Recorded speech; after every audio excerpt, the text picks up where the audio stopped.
ꯑꯩꯒꯤ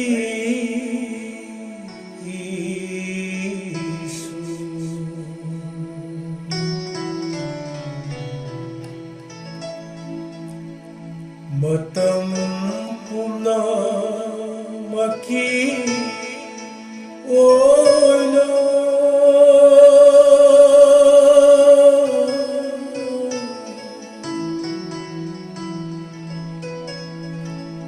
aina nahapu thagatsaga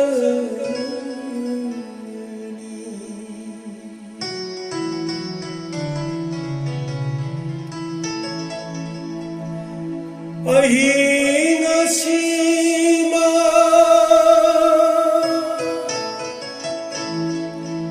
kablabasu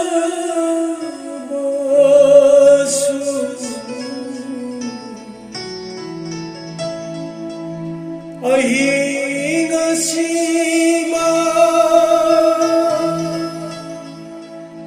kablabasu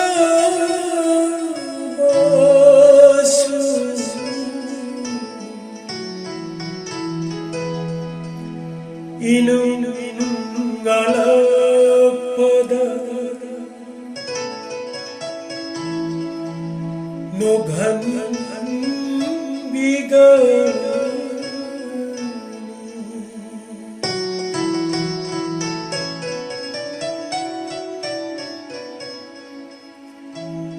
ay ko'y nangasi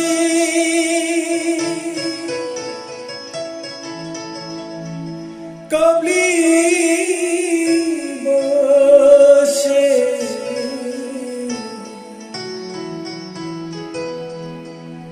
haramino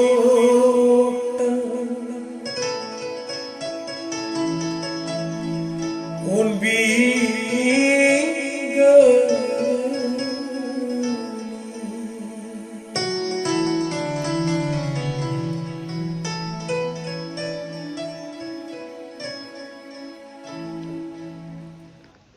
ꯃꯈꯣꯏꯅ ꯊꯣꯛꯂꯛꯄ ꯃꯔꯩꯕꯥꯛ ꯑꯗꯨ ꯅꯤꯡꯁꯤꯡꯂꯝꯂꯕꯗꯤ ꯃꯗꯨꯗ ꯑꯃꯨꯛ ꯍꯟꯅꯕꯒꯤ ꯈꯨꯗꯣꯡꯆꯥꯕ ꯃꯈꯣꯏꯅ ꯐꯪꯂꯝꯒꯗꯕꯅꯤ꯫ ꯑꯗꯨꯕꯨ ꯍꯧꯖꯤꯛꯇꯤ ꯃꯈꯣꯏꯅ ꯍꯦꯟꯅ ꯐꯕ ꯃꯔꯩꯕꯥꯛ ꯍꯥꯏꯕꯗꯤ ꯁꯔꯒꯒꯤ ꯑꯣꯏꯕ ꯑꯗꯨꯕꯨ ꯈꯧꯔꯥꯡꯖꯔꯤ꯫ ꯃꯔꯝ ꯑꯗꯨꯒꯤꯗꯃꯛ ꯃꯈꯣꯏꯒꯤ ꯏꯁꯣꯔꯅꯤ ꯍꯥꯏꯅ ꯀꯧꯕꯗ ꯏꯁꯣꯔꯅ ꯃꯈꯣꯏꯒꯤ ꯃꯔꯝꯗ ꯏꯀꯥꯏꯗꯦ꯫ ꯃꯔꯝꯗꯤ ꯏꯕꯨꯡꯉꯣ ꯃꯍꯥꯛꯅ ꯃꯈꯣꯏꯒꯤꯗꯃꯛ ꯁꯍꯔ ꯑꯃ ꯊꯧꯔꯥꯡ ꯇꯧꯕꯤꯔꯦ꯫ ꯄꯥꯊꯣꯛꯇꯨꯅ ꯇꯥꯃꯤꯟꯅꯈ꯭ꯔꯕ ꯁꯥꯁꯇ꯭ꯔꯒꯤ ꯋꯥꯍꯩ ꯑꯁꯦ ꯏꯕ꯭ꯔꯤꯌꯥ ꯄꯟꯗꯨꯞ 11 ꯄꯗ 15 ꯑꯃꯁꯨꯡ 16ꯅꯤ꯫ ꯇꯥꯖꯈ꯭ꯔꯕ ꯄꯨꯝꯅꯃꯛꯀꯤ ꯊꯛꯇ ꯏꯁꯣꯔꯅ ꯕꯣꯔ ꯄꯤꯕꯤꯕ ꯑꯣꯏꯁꯅꯨ꯫ आमेन। ईश्वर प्रार्थना तौजगे। चर्चगदा लेबा प्रभु जीसु ख्रिस्त की इपा ईश्वर नाहकपु थागतचरी। इबुंगोगी नुंसी थौजालगी मपाना नचाना ngasi फावबा हिंगदुना ताइबंग चिंजाक चाजबनी। इबुंगोगी नचानुपा प्रभु जीसु ख्रिस्त की ई मपाना क्रॉस की मपाना आईना नंगी नचा ओइबा अमुक फंगजरे। नाहकना पीबीबा थवाय असेंबगी मपालना अइना धर्म चेनबगी लंबीदा ngasi फावबा इबुंगोगी थौगल तौबा फंगजै। अयोल अरान कया लंजखिबा कोकपियो। ngasiगी सरमन 18 सुबा से अइना मीसिंगदा साखी पीगदौरिबा असिगी ममांगदा इपागी सिनाइदबा खुद थंबीदुना नचागी वाखल पुंगनिंग खोंजेल वाहै पुमनमक थवाय असेंबना सिजिनबिरो। अइबु nganhanbiganu इपागी थवाई पांगल ngangbीयु हाइदुना नचानुपा सेंथोइरबा नुंसी थोइबा प्रभु जीसु ख्रिस्त की मिंगलेन सोंदुना निजरी। आमेन। अहानबा जोहन की पंदुप 3 पद 9 की अरोइबा पार्ट लास्ट पार्ट असि पाजगे। दियाबोल की थबक मांगहन्ननबा ईश्वर की मचा निपा अदुबु फोंदोकपिरे। दियाबोल की थबक मांगहन्ननबा ईश्वरना क्रॉस असि थौरांग तौबिख्रबनी। अदुगा ईश्वर की मचा निपा अदुबु फोंदोकपिननबा ईश्वरना चर्च हाइबसे लिंखटपिख्रबनी। असेंब चर्च ती सेंडिंग चर्च मिशनरी एवेंजलिस्ट मदुदा लेरिबा मेंबर खुदिंगमक साखी पीबा चटपा मीसिंग ओइगदबनी अइदी अपिकपा लोकल चर्चता लेजबनी अखोगी चर्चते अदुगुम्बा नत्ते हाइदना खोइना खक हाइरोइदबनी मरमदी अपिकपा लोकल चर्च ओइरबसु अखोगी इरैकाय अखोगी युमलोनबा अखोइना लेरुबा मफमदा मिशनरी ओइना एवेंजलिस्ट ओइना साखी पीगदबनी मरुपसे असुमना सेंचुरी कयादगी ईश्वरना थाव नोइबिदुना मिशनरी सिंह असे समुद्र वांगमदा मी चंगबा ngamnadraba tamthiba jungle da khundariba singda misa chaba mi mako kakpa singi mafamda missionary kayama thakibani adubu makoi one way missionary oiba maramna amuk hana halakhidre amuk hanna makoi lakhidre thawai kattuna adumuk lamdam maduda mapunchi kristagi damak yonthokre adugumba missionary sing aduda base tawre haraga ngasi aigi sermon gi theme ase one way missionary halak khidraba missionary khongchat haina thamjarage marupse one way missionary haiba sermon ase yamna tenba pareng khargi sermon ni aduna mapung kitang phanaba mari leinaba topic matek amatang ahobada ai chingsanjaramge gospel john gi manungda christian ama oina aikhoiga ईश्वरगा अमसुंग मचानुपा प्रभु जीशु ख्रिस्टगा लेनगदबा अचेतपा मरियदो John chapter 15 नसिदा उबा fungi असिगुम्बा मतम मदो इबुंगो जीशु ख्रिस्टना ताइबंग थादोक्तुन चटकदबा नोंगमत गायरकलबा मतमने John chapter 10 गो हुमदोय सिदा इबुंगोना अरोइबा चखांग Matang पांगथोक निंगलमे मदो John की record मतुंग इनदी पास over की ममांगदा ओहल्ली अदुगुम्बा इबुंगो की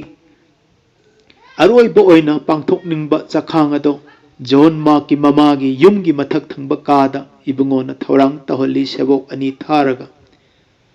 करिगिदमक John की mama मेरी की yum से ईश्वरना सिजिनरिबनो मदुदि अर्ली क्रिश्चियन मूवमेंट असे मेरी की युमदगी हौरखी हाइबा अखोइना उइ मरमदि मागी युमदा अचौबा मथक थंगबा का अमा लई मदुदा क्रिश्चियन सोशल गैदरिंग तौफम से मागी युम अदुदा चप चाइ पीटर बु कैसुम संगदगी थादोरकपा मतमदा डायरेक्ट मेरी की युम मसिदा चंगलखिबा अखोइना उइ माना लाकपा मतमदा मी सिंगना का अदुदा थोंग थिंगजल्ले हारगा मागी तमक प्रेयर तौदुना लेरंबा तिन्नरंबा अदुसु अखोइना उबा फंगी पाखोन चटपा सिंगी थबक पदा 12 तरेतगिना 12 फावबस्ता उबा फंगी इबुंगोना मेरीदा चखांगी दमक मखोइना लाकपदा खोंग चांबिननबा मिनाई थौरांग तौरमगनु हाइना महांगना सेबोक अनि थादुना चखांगी थौरांग तौहनद्रिंगैगी ममांगदा हाना वानोम खरबने हाइना स्टडीज नोटा बाइबल स्टडी दा खोइन उबा फंगी स्पेशल गेस्ट सिंग अदु लाकपा मतमदा मिनाइना खोंग चामथुपिगदबनी अदुगा चाक पिजगदबनी अदुगुम्बा नुमित अदुदी मखोइबु कनामतनसु खोंग चामथुपिद्रे मिनाइसु लेरमद्रे मदु सेबोक सिंग अदुनसु खंगी अदुबु मखोइ तुमिन तुमिन लई करिगिदमक सेबोक सिंग अदुना मोटलबा खोंग यामना उफुल ngata ngairba khong ado chamdana chak chagadoribano hairadi makhoi madugi wa hogdokpa ngamde maramde makhoi amana amabu chawba tanabagini Peter na khalli aidi leader ni aina khong chamgadaba natte mathi na khalli aidi accountant oina haurakpani na khoi guma layman nga phaba natte aina khong chambigadaba natte Iscariot na khalli aidi treasurer ni ख्वाइदगी मरु ओइबदो आइनी आइना नोइगुम्बगी खोंग चांगदब नते असुमना अतय अदुसु तमिन तमिन लैनै अदुबु पुकनिंगददी माउन माउन खल्लिङै खोंग चामदना अमोट खोंग अदुगो लोइनना dining table दा फमदुना मखोइ मोटना चा खांग अदो चाब हौरे John chapter 13 की 2 दा उबु fungi मतमदो नुमिदांगनी मरुपसिंग चाद्रिङैदा सैतान Iscariot की थमोइदा जीशुबु पिथोकनबा थबक तौख्रे Ibungo जीशुना pot पुमनमक मपाना महाकी खुत्त पिबिरे महाक ईश्वरदगी लाकपनी ईश्वरदा हनगदौरे हाइबा खंगजरे अदुना इबुंगोना ख्वाइदगी तोलबा ख्वाइदगी हनथबा थाकी लोलियस स्लेब ꯑꯇꯣꯟꯕ ꯃꯤꯅꯥꯏ ꯑꯃꯒꯤ ꯃꯑꯣꯡ ꯂꯧꯗꯨꯅ ꯏꯁꯣꯔꯒꯤ ꯃꯆꯥ ꯈ꯭ꯋꯥꯏꯗꯒꯤ ꯆꯥꯎꯕ ꯑꯣꯊꯣꯔꯤꯇꯤ ꯈꯨꯗꯤꯡꯃꯛ ꯃꯈꯨꯠꯇ ꯄꯤꯕꯤꯕ ꯃꯇꯝ ꯑꯗꯨꯃꯛꯇꯗ ꯃꯍꯥꯛꯅ ꯑꯆꯣꯟꯕ ꯐꯨꯔꯤꯠ ꯂꯧꯊꯣꯛꯇꯨꯅ ꯃꯤꯅꯥꯏ ꯑꯃꯒꯤ ꯔꯣꯜ ꯂꯧꯗꯨꯅ ꯃꯈꯣꯏꯒꯤ ꯈꯣꯡ ꯆꯥꯝꯊꯣꯛꯄꯤꯅꯅꯕ ꯊꯧꯔꯥꯡ ꯇꯧꯔꯦ꯫ ꯃꯥꯔꯛ 10:45ꯗ ꯑꯁꯨꯝꯅ ꯎꯕ ꯐꯪꯏ, ꯃꯔꯝꯗꯤ ꯃꯤꯒꯤ ꯃꯆꯥꯅꯤꯄꯥ ꯑꯗꯨꯅ ꯃꯁꯥꯕꯨ ꯊꯧꯒꯜ ꯇꯧꯍꯟꯅꯅꯕ ꯂꯥꯛꯄ ꯅꯠꯇꯦ, ꯑꯗꯨꯕꯨ ꯊꯧꯒꯜ ꯇꯧꯕꯤꯅꯕ ꯑꯃꯁꯨꯡ ꯃꯤꯌꯥꯝꯒꯤ ꯊꯥꯗꯣꯛꯃꯜ ꯑꯣꯏꯅ ꯃꯍꯥꯛꯀꯤ ꯊꯋꯥꯏ ꯊꯥꯕꯤꯅꯕ ꯂꯥꯛꯄꯅꯤ ꯍꯥꯏꯕ ꯚꯔꯁ ꯑꯗꯣ ꯃꯈꯣꯏꯅ ꯅꯤꯡꯁꯤꯡꯅꯅꯕꯅꯤ꯫ ꯑꯇꯤꯊꯤ ꯒꯦꯁꯀꯤ ꯈꯣꯡ ꯆꯥꯝꯕꯤꯒꯗꯕ ꯌꯨꯝꯒꯤ ꯃꯤꯅꯥꯏ ꯑꯗꯨꯗꯤ ꯑꯆꯣꯟꯕ ꯐꯨꯔꯤꯠ ꯂꯤꯠꯇꯦ꯫ ꯑꯆꯣꯟꯕ ꯐꯨꯔꯤꯠ ꯑꯗꯨ ꯂꯧꯊꯣꯛꯇꯨꯅ ꯃꯍꯥꯛꯇꯤ ꯃꯤꯅꯥꯏꯅꯤ ꯍꯥꯏꯕꯁꯦ ꯐꯨꯔꯤꯠ ꯂꯤꯠꯇꯕ ꯑꯗꯨꯅ ꯈꯪꯒꯗꯕꯅꯤ꯫ ꯑꯗꯨꯅ ꯏꯕꯨꯡꯉꯣꯅ ꯃꯥꯒꯤ ꯑꯆꯣꯟꯕ ꯐꯨꯔꯤꯠ ꯑꯗꯨ ꯂꯧꯊꯣꯛꯂꯦ, ꯑꯗꯨꯒ ꯏꯕꯨꯡꯉꯣꯅ ꯇꯥꯋꯦꯜ ꯑꯃ ꯂꯧꯔꯒ ꯈ꯭ꯋꯥꯡꯗ ꯌꯦꯁꯤꯜꯂꯦ꯫ ꯃꯤꯑꯣꯏꯕꯅ ꯇꯥꯏꯇꯜ ꯌꯥꯝꯅ ꯄꯥꯝꯖꯩ, ꯑꯗꯨꯕꯨ ꯏꯕꯨꯡꯉꯣ ꯖꯤꯁꯨꯅꯗꯤ ꯇꯥꯏꯇꯜꯒꯤ ꯃꯍꯨꯠꯇ ꯇꯥꯋꯦꯜꯕꯨ ꯍꯦꯟꯅ ꯄꯥꯝꯖꯩ꯫ ꯃꯥꯒꯤ ꯃꯤꯡꯒꯤ ꯃꯃꯥꯡꯗꯁꯨ ꯃꯥꯒꯤ ꯄꯨꯟꯁꯤꯗ ꯇꯥꯏꯇꯜ ꯑꯃꯠꯇ ꯏꯕꯨꯡꯉꯣꯅ ꯍꯥꯞꯈꯤꯗꯦ꯫ ꯅꯨꯡꯁꯤꯅ ꯄꯥꯝꯖꯅ ꯇꯥꯋꯦꯜ ꯑꯗꯨꯕꯨ ꯂꯧꯖꯔꯦ ꯍꯥꯏꯔꯒ ꯏꯕꯨꯡꯉꯣꯅ ꯄꯥꯇ꯭ꯔ ꯑꯃꯁꯨꯡ ꯏꯁꯤꯡ ꯀꯣꯟ ꯄꯨꯊꯣꯛꯇꯨꯅ ꯁꯦꯕꯣꯛꯁꯤꯡꯒꯤ ꯈꯣꯡ ꯆꯥꯝꯊꯣꯛꯄꯤꯕ ꯍꯧꯔꯦ꯫ ꯃꯍꯥꯛꯅ ꯏꯁꯀꯔꯤꯌꯣꯠꯀꯤ ꯈꯣꯡꯁꯨ ꯅꯨꯡꯁꯤꯅ ꯆꯥꯝꯊꯣꯛꯄꯤꯈꯤ, ꯑꯗꯨꯒ ꯇꯥꯋꯦꯜꯅ ꯀꯪꯅ ꯇꯩꯊꯣꯛꯄꯤꯈꯤ꯫ ꯐꯤꯠ ꯋꯥꯁꯤꯡ ꯂꯣꯏꯔꯕꯗ ꯏꯕꯨꯡꯉꯣꯅ ꯑꯆꯣꯟꯕ ꯐꯨꯔꯤꯠ ꯂꯧꯔꯦ ꯑꯗꯨꯒ ꯂꯤꯠꯁꯜꯂꯦ ꯍꯥꯏꯔꯒ ꯐꯝꯊꯔꯒ ꯍꯥꯏꯕꯤꯔꯛꯈꯤ, ꯅꯈꯣꯏꯅ ꯑꯩꯕꯨ ꯔꯕꯤ ꯀꯧꯏ, ꯆꯨꯝꯃꯤ, ꯑꯩ ꯃꯗꯨꯃꯛꯅꯤ꯫ ꯑꯩꯅ ꯅꯈꯣꯏꯒꯤ ꯄ꯭ꯔꯚꯨ ꯑꯃꯁꯨꯡ ꯒꯨꯔꯨ ꯑꯣꯏꯗꯨꯅ ꯅꯈꯣꯏꯒꯤ ꯈꯣꯡ ꯆꯥꯝꯊꯣꯛꯄꯤꯔꯕꯗꯤ ꯅꯈꯣꯏꯅꯁꯨ ꯑꯃꯅ ꯑꯃꯒꯤ ꯈꯣꯡ ꯆꯥꯝꯊꯣꯛꯄꯤꯐꯝ ꯊꯣꯛꯏ꯫ ꯖꯤꯁꯨꯒꯤ ꯃꯇꯝꯗꯗꯤ ꯂꯝꯕꯤ ꯎꯐꯨꯜ ꯉꯥꯛꯇꯅꯤ, ꯁꯦꯟꯗꯜ ꯇꯣꯡꯉꯒ ꯆꯠꯄꯅꯤ, ꯈꯣꯡꯎꯞꯁꯨ ꯇꯣꯡꯗꯦ, ꯃꯣꯖꯥꯁꯨ ꯎꯞꯇꯦ꯫ ꯑꯗꯨꯅ ꯂꯝꯁꯥꯡ ꯆꯠꯄ ꯑꯇꯤꯊꯤꯁꯤꯡ ꯌꯨꯝꯗ ꯂꯥꯛꯄ ꯃꯇꯝꯗ ꯈꯣꯡ ꯆꯥꯝꯊꯣꯛꯄꯤꯕ ꯑꯁꯦ ꯈ꯭ꯋꯥꯏꯗꯒꯤ ꯃꯔꯨ ꯑꯣꯏꯕ, ꯈ꯭ꯋꯥꯏꯗꯒꯤ ꯑꯇꯤꯊꯤꯒꯤ ꯍꯔꯥꯎꯖꯕ, ꯄꯦꯟꯖꯕ ꯑꯃꯅꯤ꯫ ꯃꯇꯝ ꯑꯁꯤ ꯑꯣꯟꯈ꯭ꯔꯦ ꯃꯔꯨꯞꯁꯤꯡ, ꯆꯍꯤ 2000ꯒꯤ ꯃꯃꯥꯡꯒꯤ ꯋꯥꯔꯤꯅꯤ꯫ ꯍꯧꯖꯤꯛꯇꯤ ꯈꯣꯡꯎꯞ ꯎꯞꯄꯦ, ꯃꯣꯖꯥꯁꯨ ꯎꯞꯄꯦ, ꯑꯗꯨꯒ ꯂꯝꯕꯤꯁꯨ ꯄक्का ꯑꯣꯏꯔꯦ, ꯒꯥꯔꯤꯅꯁꯨ ꯆꯠꯂꯦ ꯖꯔꯅꯤ ꯈꯨꯗꯤꯡꯃꯛ꯫ ꯑꯗꯨꯅ ꯐꯤꯠ ꯋꯥꯁꯤꯡ ꯇꯧꯕꯁꯦ ꯊꯣꯏꯅ ꯀꯅꯥꯅꯁꯨ ꯍꯔꯥꯎꯅꯔꯔꯣꯏ꯫ ꯑꯁꯦꯡꯕ ꯐꯤꯠ ꯋꯥꯁꯤꯡ ꯑꯗꯨꯗꯤ ꯉꯁꯤꯁꯨ ꯗꯔꯀꯥꯔ ꯑꯣꯏꯔꯦ꯫ ꯑꯁꯦꯡꯕ ꯅꯍꯥꯛꯀꯤ ꯈꯣꯡ ꯑꯩꯅ ꯇꯥꯟꯅꯗꯨꯅ ꯆꯥꯝꯃꯨꯕꯗ ꯅꯍꯥꯛꯅ ꯄꯦꯟꯒꯗꯕ ꯅꯠꯇꯦ꯫ ꯆꯥꯝꯒꯗꯧꯔꯤꯕ ꯏꯁꯤꯡ ꯑꯗꯣ ꯆꯥꯎꯈꯠꯂꯕ ꯃꯇꯝ ꯑꯁꯤꯗꯗꯤ ꯏꯁꯤꯡꯗꯨꯅ ꯑꯗꯨꯝ ꯍꯦꯟꯅ ꯅꯍꯥꯛꯀꯤ ꯈꯣꯡ ꯃꯣꯠꯍꯟꯕ ꯌꯥꯏ꯫ ꯍꯧꯖꯤꯛꯇꯤ ꯂꯨ ꯅꯥꯟꯕ ꯃꯇꯝꯅꯤ, ꯑꯗꯨꯕꯨ ꯍꯧꯖꯤꯛ ꯄꯥꯡꯊꯣꯛꯀꯗꯕ ꯐꯤꯠ ꯋꯥꯁꯤꯡꯒꯤ ꯃꯑꯣꯡ ꯑꯗꯨꯗꯤ ꯏꯁꯣꯔꯒꯤ ꯃꯤꯁꯟ ꯀꯝꯄꯥꯎꯟ, ꯆꯔꯆꯀꯤ ꯇꯣꯏꯂꯦꯠ, ꯆꯔꯆꯀꯤ ꯑꯁꯤꯒꯨꯝꯕ ꯌꯨꯔꯤꯅꯦꯜ ꯂꯩꯔꯤꯕ ꯃꯌꯥꯝ ꯑꯗꯨ ꯅꯣꯡꯃꯥꯏꯖꯤꯡ ꯃꯇꯝ ꯌꯧꯗ꯭ꯔꯤꯉꯩꯗ ꯁꯦꯡꯗꯣꯛ ꯆꯥꯝꯊꯣꯛꯇꯨꯅ ꯂꯨꯅ ꯅꯥꯟꯅ ꯊꯝꯖꯕ, ꯑꯗꯨꯒꯨꯝꯕ ꯑꯁꯦ ꯐꯤꯠ ꯋꯥꯁꯤꯡ ꯃꯈꯜ ꯑꯃꯅꯤ꯫ ꯑꯗꯨꯒꯨꯝꯕ ꯃꯇꯝꯗ ꯑꯩꯗꯤ ꯇꯥꯏꯇꯜ ꯌꯦꯡꯉꯤ ꯍꯥꯏꯔꯒ ꯑꯩꯅ ꯑꯗꯨꯒꯨꯝꯕ ꯇꯧꯕꯤꯗꯧ ꯅꯠꯇꯦ, ꯑꯩꯗꯤ ꯂꯤꯗꯔꯅꯤ ꯍꯥꯏꯗꯨꯅ ꯑꯗꯨꯒꯨꯝꯕ ꯃꯤꯅ ꯇꯧꯅꯤꯡꯗ꯭ꯔꯕ ꯑꯃꯣꯠꯄꯁꯤꯡ ꯑꯗꯨꯕꯨ ꯃꯤꯕꯨ ꯇꯧꯕ ꯉꯥꯏꯒꯗꯕ ꯑꯗꯨ ꯅꯠꯇꯦ꯫ ꯅꯍꯥꯛꯅ ꯂꯤꯗꯔ ꯑꯆꯨꯝꯕ ꯑꯃ ꯑꯣꯏꯔꯕꯗꯤ, ꯍꯣꯏ, ꯅꯆꯥꯁꯤꯡꯅ ꯑꯩ ꯇꯧꯖꯒꯦ ꯍꯥꯏꯗꯨꯅ ꯆꯦꯟꯁꯤꯟꯗꯨꯅ ꯇꯧꯈ꯭ꯔꯕꯗꯤ ꯇꯧꯔꯦ, ꯅꯠꯇ꯭ꯔꯕꯗꯤ ꯏꯟꯅꯗꯨꯅ ꯂꯩꯕꯒꯤ ꯃꯍꯨꯠꯇ ꯈꯨꯗꯝ ꯑꯃ ꯑꯣꯏꯅ ꯅꯈꯣꯏꯒꯤ ꯅꯔꯛꯇ ꯈ꯭ꯋꯥꯏꯗꯒꯤ ꯆꯥꯎꯕ ꯑꯗꯨꯅ ꯅꯈꯣꯏ ꯃꯌꯥꯝꯕꯨ ꯅꯨꯡꯁꯤꯅ ꯁꯦꯕꯥ ꯇꯧꯕꯤꯒꯅꯤ꯫ ꯄꯤꯛꯂꯕ ꯌꯥꯎꯕꯨ ꯌꯥꯎ ꯁꯦꯟꯕ ꯑꯗꯨꯅ ꯁꯦꯕꯥ ꯇꯧꯕꯤꯕ ꯑꯗꯨꯒꯤ ꯄꯥꯡꯈꯛ ꯑꯣꯏꯅ ꯑꯁꯤꯒꯨꯝꯕ ꯃꯇꯝꯗ ꯑꯩꯈꯣꯏꯅ ꯂꯤꯗꯔ ꯑꯃ ꯑꯣꯏꯅ ꯑꯩꯈꯣꯏꯒꯤ ꯈꯣꯡꯒꯨꯜ, ꯑꯩꯈꯣꯏꯒꯤ ꯑꯦꯛꯖꯥꯝꯄꯜ ꯑꯁꯦ ꯕꯤꯂꯤꯚꯔꯁꯤꯡꯅ ꯇꯝꯖꯍꯧꯅꯅꯕ ꯑꯩꯈꯣꯏꯅ ꯁꯦꯡꯗꯣꯛꯀꯗꯕꯅꯤ꯫ ꯃꯈꯣꯏꯅ ꯇꯧꯅꯤꯡꯗꯕ ꯑꯃꯣꯠꯄꯁꯤꯡ ꯑꯗꯨ ꯑꯩꯈꯣꯏꯅ ꯇꯧꯒꯗꯕꯅꯤ ꯍꯥꯏꯕꯁꯦ ꯏꯕꯨꯡꯉꯣꯅ ꯊꯋꯥꯏꯒꯤ ꯂꯨꯆꯤꯡꯕ ꯑꯃꯒꯤ ꯄꯥꯟꯗꯝ ꯑꯗꯣ ꯃꯁꯥꯃꯛꯅ ꯈꯨꯗꯝ ꯑꯣꯏꯅ, ꯑꯦꯛꯖꯥꯝꯄꯜ ꯑꯣꯏꯅ ꯎꯠꯄꯤꯔꯝꯂꯤꯕꯅꯤ ꯏꯕꯨꯡꯉꯣꯅ꯫ ꯑꯗꯨꯗꯒꯤ ꯏꯕꯨꯡꯉꯣꯅ ꯏꯁꯀꯔꯤꯌꯣꯠꯇ ꯇꯜ ꯃꯆꯦꯠ ꯑꯃ ꯂꯧꯔꯦ ꯍꯥꯏꯔꯒ ꯄꯤꯔꯝꯃꯤ, ꯑꯗꯨꯒ ꯅꯪꯅ ꯇꯧꯒꯗꯕꯗꯣ ꯇꯧꯔꯣ, ꯆꯠꯂꯣ ꯍꯥꯏꯅ ꯏꯕꯨꯡꯉꯣꯅ ꯍꯥꯏꯕꯤꯔꯝꯃꯤ꯫ ꯃꯍꯥꯛꯅ ꯇꯜ ꯃꯆꯦꯠ ꯑꯗꯨ ꯆꯥꯔꯒ ꯈꯨꯗꯛꯇ ꯖꯤꯁꯨ ꯈ꯭ꯔꯤꯁꯇꯕꯨ ꯌꯣꯟꯊꯣꯛꯅꯅꯕ ꯃꯥꯅ ꯊꯣꯛꯈ꯭ꯔꯦ꯫ ꯑꯗꯨꯕꯨ ꯃꯗꯨ ꯁꯦꯕꯣꯛꯁꯤꯡꯅ ꯚꯥꯞ ꯇꯥꯗꯦ꯫ ꯏꯁꯀꯔꯤꯌꯣꯠꯅ ꯊꯣꯛꯈ꯭ꯔꯕ ꯃꯇꯨꯡꯗ ꯏꯕꯨꯡꯉꯣꯅ ꯁꯦꯕꯣꯛꯁꯤꯡꯗ ꯃꯈꯣꯏ ꯑꯃꯒ ꯑꯃꯒ ꯅꯨꯡꯁꯤꯅꯅ ꯂꯩꯃꯤꯟꯅꯧ ꯍꯥꯏꯗꯨꯅ ꯄꯥꯎꯇꯥꯛ, ꯅꯨꯡꯁꯤꯅꯧ ꯍꯥꯏꯕꯁꯤꯗꯒꯤ ꯍꯧꯔꯒ ꯃꯊꯪ ꯃꯊꯪ ꯇꯝꯕꯤꯕ, ꯇꯥꯛꯄꯤꯕ ꯍꯧꯔꯦ ꯃꯔꯨꯞꯁꯤꯡ꯫ ꯑꯗꯨꯗꯒꯤ ꯏꯕꯨꯡꯉꯣꯅ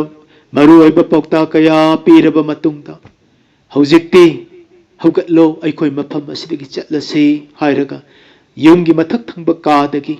ꯀꯤꯗ꯭ꯔꯣꯟꯒꯤ ꯂꯣꯛ ꯋꯥꯡꯃꯗ ꯒꯦꯠꯁꯤꯃꯅꯤ ꯇꯝꯅ ꯑꯊꯥꯞꯄ ꯈꯣꯡꯆꯠ ꯑꯃꯒꯤꯗꯃꯛ ꯊꯦꯡꯂꯕ ꯅꯨꯃꯤꯗꯥꯡ ꯑꯗꯨꯗ ꯏꯕꯨꯡꯉꯣꯅ ꯊꯣꯛꯂꯛꯂꯦ꯫ ꯁꯦꯕꯣꯛꯁꯤꯡꯁꯨ ꯃꯥꯒꯤ ꯇꯨꯡ ꯏꯟꯗꯨꯅ ꯇꯞꯅ ꯇꯞꯅ ꯂꯥꯛꯄ ꯍꯧꯔꯦ꯫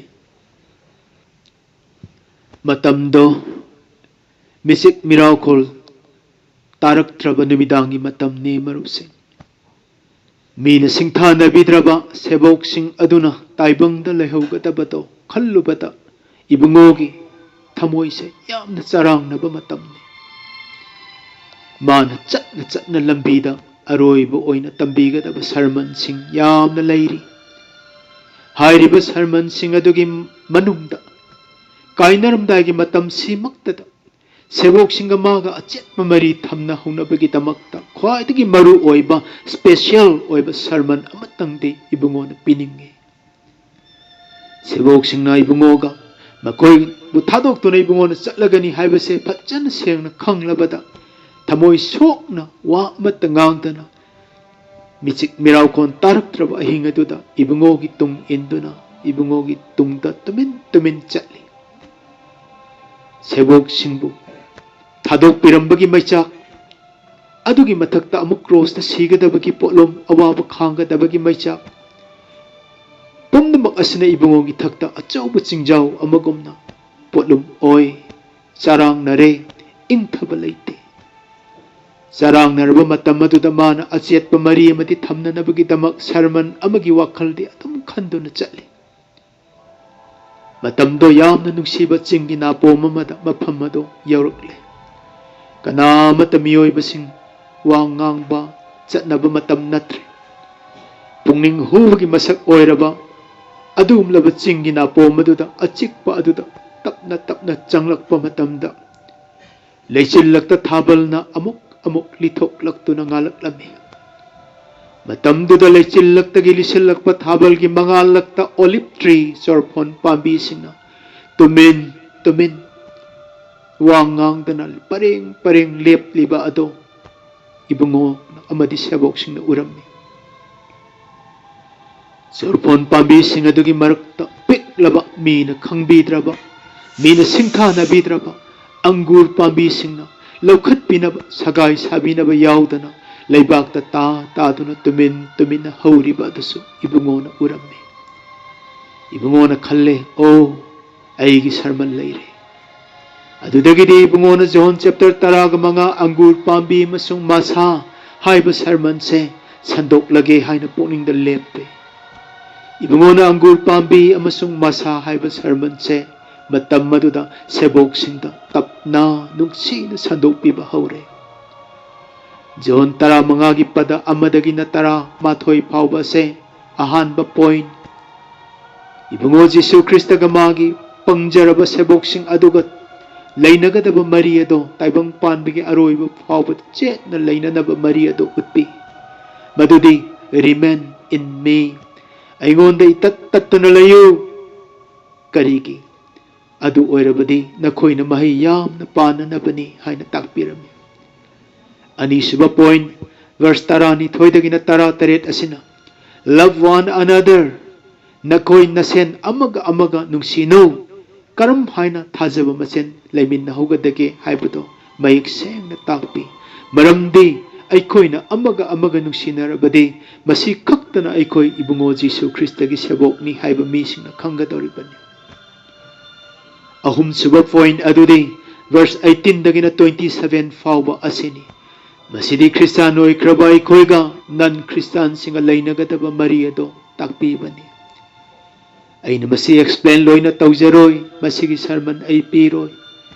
Adubo tangay padana point ani ahumdang di sub point oy na ipanjage. Ahan ba verse 1 da ibungo na hay. Ay di achumba anggur pambi aduni. Achumba anggur pambi hay basigi meaning se commentary da yam na yawi aduna ay namuk commentary da yaw basing atu panjaroy. Adubo khwaidagi laiba icham chamba achumba anggur pambi hay na ibungo na panbagi maram sidang di kajiktang ay haijage. Anggur pambi se lising taramuk varieties lay hen na lay maram di miyoy na grafting tawraga kolom sem duna makal puthok pagi maram nani masigi manungda makal lising ang mga chahom di wine making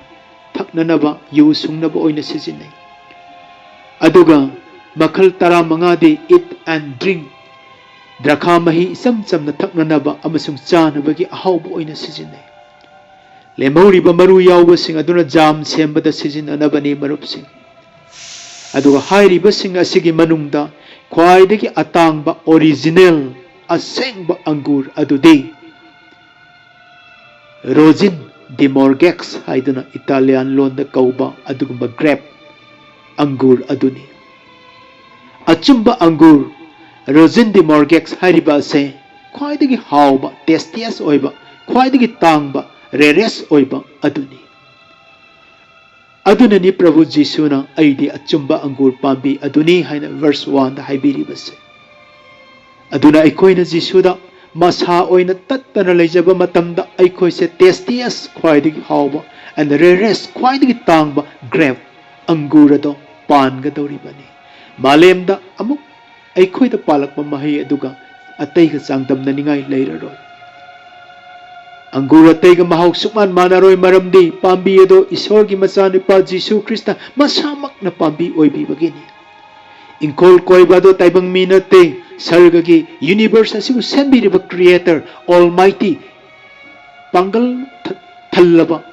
सेंथोइरबा वांगथोइरबा Mopa लेत्रबा इपा ईश्वर अदुने इंकोल कोइदुना लेखोंग सोमदुना हार हापीदुना इसिंग चाइबिगदबा मरमननी अदुगुंबा पालकदबा महै अदुबो करिनो अंगूर ओइना पांदो मक्ति नत्ते करिनो हाइना हंगबिनिंगबा लेरंबा याय पालकदबा महै अदुदी A B C हाइना खाइदोकपा याय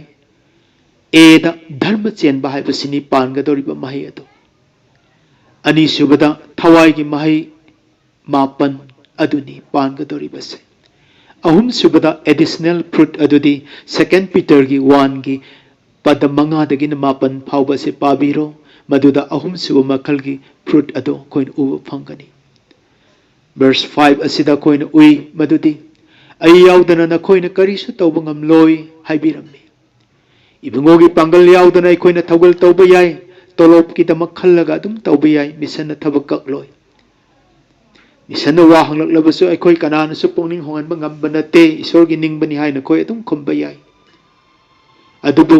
Ibungo याउदना अखोइना church लिंखतपसु याय अरोइबदा church कया Mangsi काइख्रिबसे इबुंगोगी Pongal याउदना Bible तमलुरगा हाइबगी मरमना talent लेबगी मरमना मखोइना सिंगलुप चिंगबगी मरमना सिंगलुप असे मुट्ख्रिबनी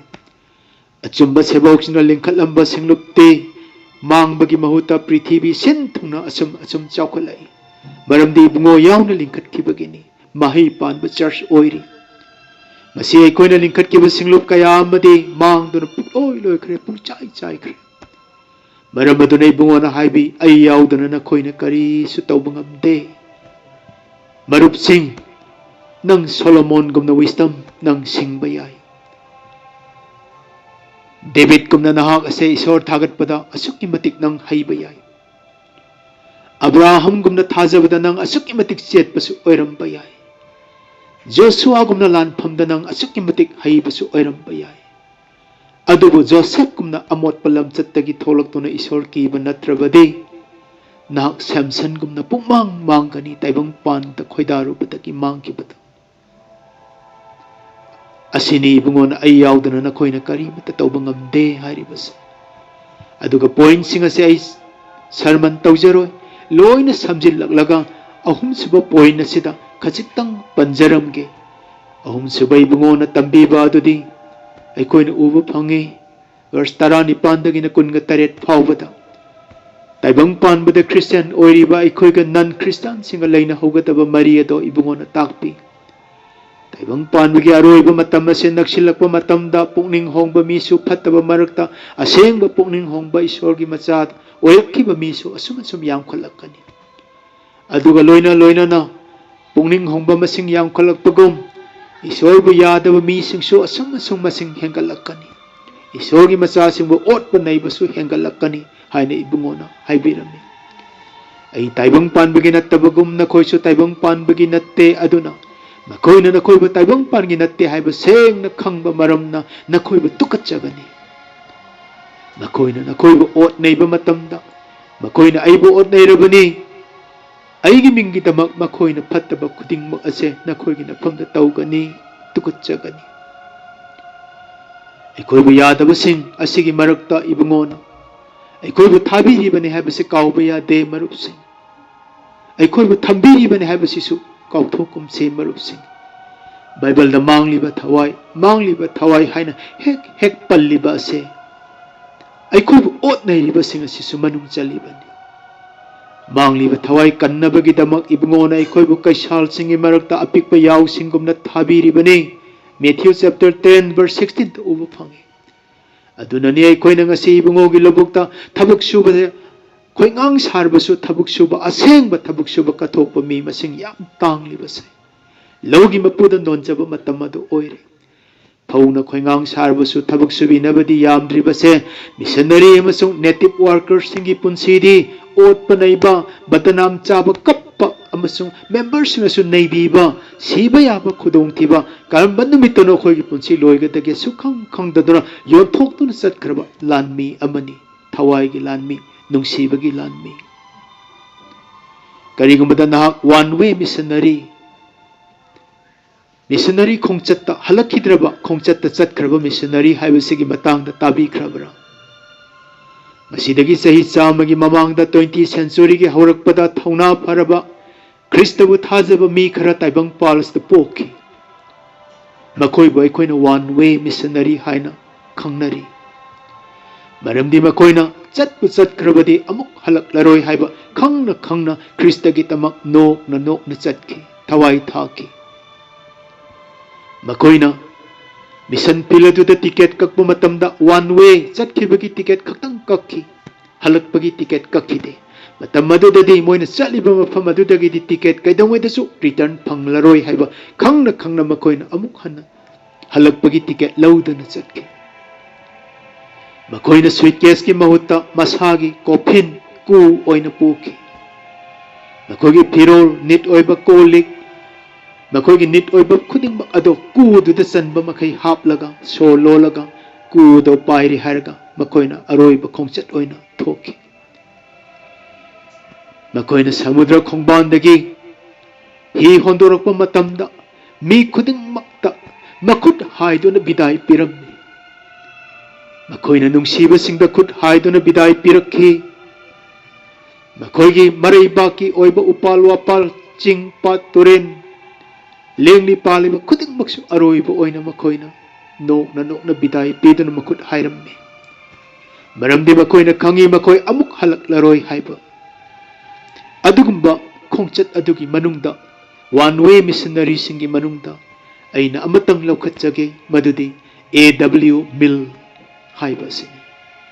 हाइरिबा one way missionary हलकखिद्रबा थौगल्लोय सिंगी मनुंगदा AW मिल नसिसु अमनी मरुपसिंग माना फजन खंगे मागी ममांगदा चटखिबा missionary खुदिमक मागी मीगी कोक सदान बसिंग अदुना लोइनमक हाटखि मार्टर ओइखि अमत हलखिते अदुबा महांगना खंगना हराउना मफम अदुदा ईश्वरगी मांगदा थवाई कटलगे हाइदुना वारेप मसाबु फजन ईश्वर कथोकचरगा कीबा लैतना माना ख्रिस्तगी तमक चटखि महांगना थुंगबा मतमदा सांगलबा खोंचत अमगी वारबा खोंचत अमदा जहाज अदुना माबु मफम अदुदा थबिरमलगा अपिकपा ही अमदा तोरबान ताना होले हारगा ही अदु पुलम्मगा मफम अदुदा मा थुंखि मकोइना माबु हेक उबा मिकुपता खुदकता हाती हातपीदे अदुबु इल ट्रीट थीना माबु ओतनैखि कयारक हनकी हनखि अदुगा सुमना वारेप ताखि असोइबा अमा हेक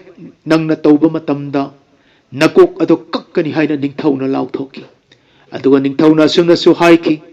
कनागुमना मागी असोइबा हेक तौरकपा मिकुपता खंगबदा माबु मकोक कउ हाइना याथंग पेखि उपाय लेत्रबा AW मिलना कुउ लेताना लेजबा पी मखै कंगबा मखै मा कपखि तेंथाखि अदुगा नील डाउन तौरगा लमदम मदुदा सीख्रबा मिशनरी सिंबु अहानबदा माना इकाई खुमनखि अदुगा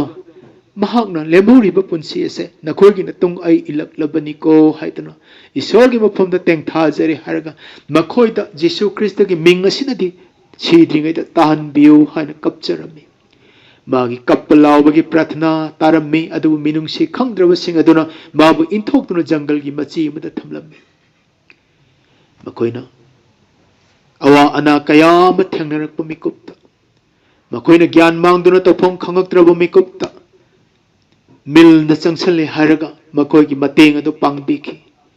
makoina tawningdraba kamba amotpa thabak kaya mana makoigi tamak tawbiki makoigi hidak aduna phaba ngamdraba anaba tamthiba lakpa matamda mil na hidak thau taibire haraga prarthana tawba matamda isorna magi haijaba tabiduna asiba siba yana narba komada leiba sing hingatki asigumba afaba thabak asina pumnamak ase urakpadagidi makoina mabu hatke hainadi khandre adubu inthokpadi inthokli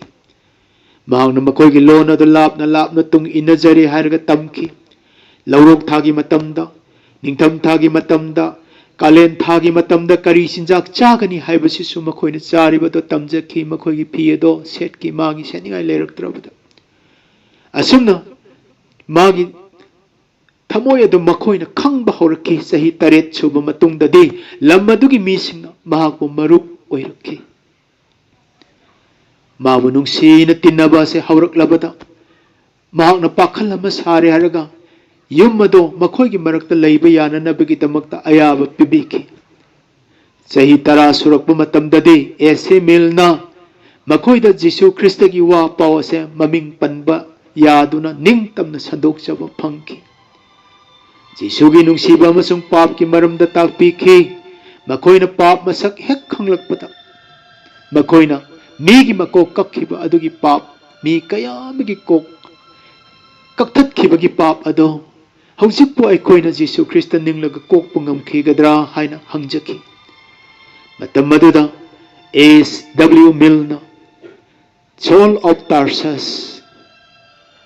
Tarsagi Saulna Kristan kaya bo hat kiba hat na nabagi damak Damascus ki lambida lakpada pokning hong bumikupta Jisu Krista na mabu kanbi kiba kokpi kiba ato warili biki asumna sahi kuntra mga pawa mapamaduda ningtam na nungsina mahang na tawgal tawa pangjaki mi hat pa singado nga sidi isor kurumdana church hagat pa haure mahang na New Hebrews da lakpa sahi kuntra mga chuk na tawgal tawba pangjaba angak pa isorgi angak pa kongsat ni magi tamoy ado isor mang ubiki marupsing kunggang adugi mising 90% Christian oiki magi kathokraba punsi ado ubada New Hebrews ki mising na kwai digi nungsiba mi haibado mabu oijaki mahang na tawgal tawba sahi kuntra ka mga suba matamda kwai digi nungsina na layraba matamda mai pak na misan amadi magi makada pastor sing mana semgat saraba matungda evangelist sing ado mayik seng na singlup singba amadi saki piduna revival ki speaker oiba hayraba matam aduda ing na chik na mapam maduda mag taibang thadok tu na chakki mana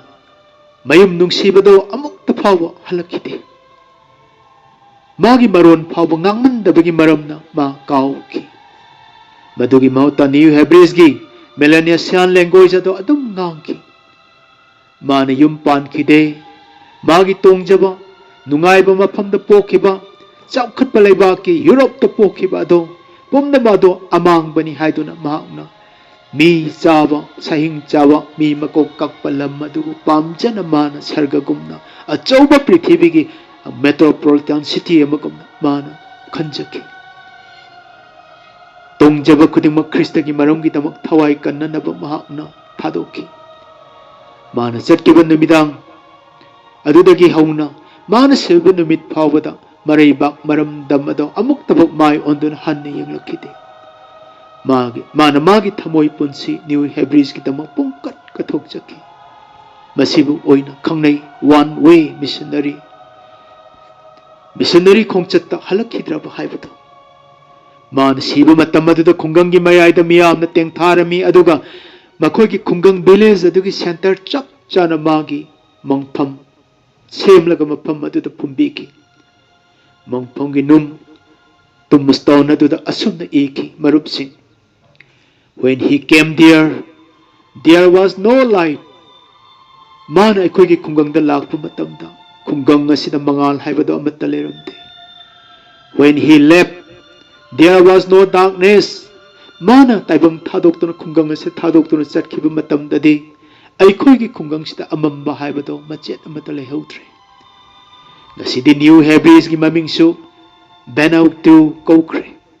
Lisingamu chamapan marphuda independence phangkhre Leba kaya gi tourist center ama oikre Melanesian language na national language oire adu English amasu French na official language oikre Pumnamak hongkre adungai gi kok sadan basingdo leitre AW Milna sukhat lamba gospel gi maira adudi mutpagi mahutta pungat ngandun hen mangal nairak le marup sing mang da sukhat pa lomba naidana chakadabadi gospel gi maira asini church asini taibang pan pumba mamba matamda ibungo gi ningna sangdagi mangal haurkani haibado AC Milna sukhat lamba maira Hebrews ta chakli ngasi sungana Ngasidi total population gi tara thopagi taret na Protestant Presbyterian oi adu lemhauri basingna Catholic amadi traditionalist makhoi gi hanigi dharma khajitang challi marup sing Bible gi pada amatada yaude madudi isorna ikoibo siroi doba naroi doba mafam khallaga missionary oyu nakoibu luna tawba mafamda thogal taw haibiramde Bible gi mafam amatada ide adugi mahuta ina nakoibu kaisal singi marakta yaw macha singumna thari bani haibirami Luke 10 gi 3 isorna magi ningbada koibu kokthokpa se life insurance plan natte adugu siba ki daba it's a daring plan thauna laina ipunsi katpa ngambagi insurance aduni man pibiram libase isorna thajaba koibu athemba amadi changyeng yahondana hingdani haibiramba verse te yaude isorna kaidongoi dasu atya laisunu haiba matamda laisinna khanjinda sanu adum sangbana dunu layu haikiba leite isorna kaidongoi dasu numit leisanu thoksanu haina sembiba matamda numit pulechinna khanjil haloi haiduna wasakhiba leite adugi mahutai bungo jisuna kokthokpiba khudingmakta hairammi mi amana mahaki mama mapa amadi magi nupi macha sing machin manau sing machan mache sing hoi mahak masa makki punsibu yengthidrabadi mahakna aigi sebok oiba ngamloi Luke chapter 15 verse 26 Masagi cross putaba masung aigi itung ilaktaba mahak aduna aigi sebok oiba ngamloi Luke chapter 14 verse 27 Matau adugumduna nakoina nakoigi naraktagi kanagumana mahaki araiba pumnamak thadoktrabadi mahakna aigi sebok oiba ngamloi Luke 14:33 Adumoinamak 1st century gi Kristaman bupunsi ito ngasidi kanana sumatau tamna ningdre marupsing matamna chatkibada one way missionary sing adusu chatkre ngasi oirakliba Christian sing aduga adungai gi Kristana sinaramba 1st century gi Christian sing gi thabak kadi ahinga nungthilga khenabagum khenarak le marupsing ngasidi one way missionary sing ado unsung heroes mina sone bidraba mina kauthokraba missionary sing ado oihore makoiba kanana suning sing nadre kanana sumakhoigi khongul tung induna makhoigi matau tamnaraktre kanamatana makoiba sonadre khangnadre adugi mahutang asi miyoibana khwaidagi pamjaba matau tamningba khwaidagi mamal yamna laujabadi makhoigi Pansina tamjaningba adugumba makalgi missionary sing adugumba makalgi church leaders sing adude mamal yam kraba gari tongba coat suit tie set pa aduga yamna pakchaba smartness oiba masagi private aeroplane leiba ngamba aduga mili sing tara kaba church ta luchingba oiba ngamba ina khunba picture sing madu oina sonare madu oina thagat nare adu oina pamjare Scotland macha England macha America gi aphau missionary kayana mi mako kakpa mi saba sahing saba amadi Africa gi jungle da tha ahum khong chatle harga mapunsi kattuna mangli ba thawai singi tamakta punsi thawai katki ngasi gi Christian singdi adugumba awaba khungangi slum singda chattuna mafam adu da punsi lelu bagi mahutta America amutang chalabadi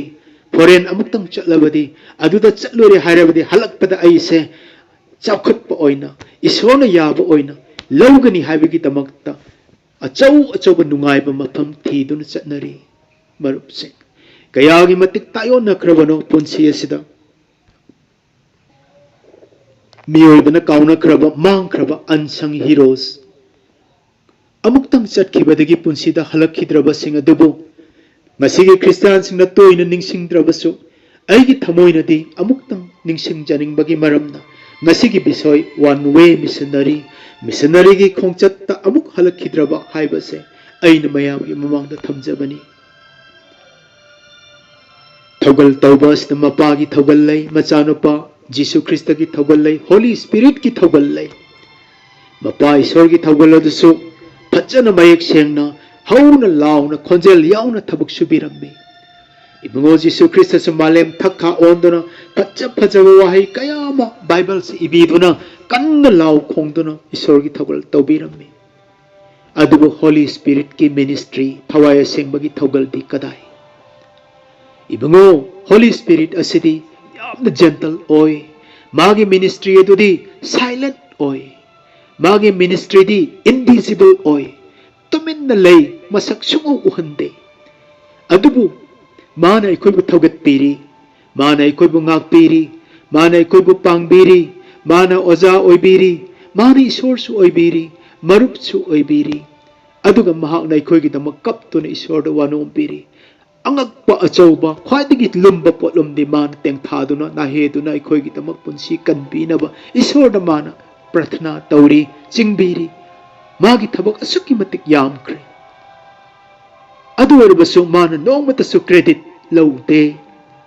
mana ikoy da tawbiriba blessing board khudimang ibungo Jesus Christ gi ming chawkhal handuna Christabu thagat hali mapabu thagat hali hallelujah laholi aduga thawaya sengba masamak pudi lotun invisible oina silent oiduna tupinna lay maduni first century Christian singna mina khangdaba mina tawningdaba awaba mapamda chongchinduna ibungo Jesus Christ na kaisal singi marakta haibadu makoina fulfill tawnaba chatkribado Holy Spirit na thanbagi maramnami kayada phajakraba thogalna what a beautiful ministry adu erabadi asigumba thawaya semana thanba haibase first century gi thawai na thanba duga ngasi aikoi gi irakta thawai na thaliba sing asiga manabra tasengmak masibo thawai semana thalibra thawai semana thanba haibase gi arthadi aikoi na tawjaba ministry mai pakpu matamda isa amasung silent oina aibu leijare haraga aise invisible uhundaduna sinthana bada yahundaduna ipa iswar masung machanupa Jesus Christ ki munglen bu chahonba aduni marupsing adorabadi taseng namak aikoi bu thawai semana thanba haibadu oiribra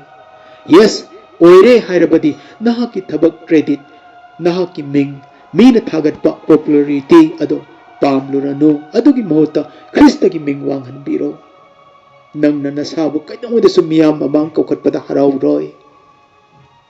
nangna leader oirbasu maduda peloi adubo minagi maong logduna leader oirbasu yausing adugi irujabiduna le sajik chaphamda chingbiduna na yausing adugi pandam oina nulukna adum laigani amuktang khanduna yengbiyo ngasi ase nahak wayen gi numit ni sire haina khallo isor gi mangda nahak hojik lepa pungja oire haina khallo matam aduda ngasi nahak na khalibu wakal puning aduga isor gi mangda wayen phabai mangda tamin na lepa matam duda nako nolaga lepa matam aduda nangonda oikadori banangi lamchat wakal nolukpa amachong chinglemba mapham aduda nahak se asibagumna karimata sutawba ngamdana pomnamak nothingness oina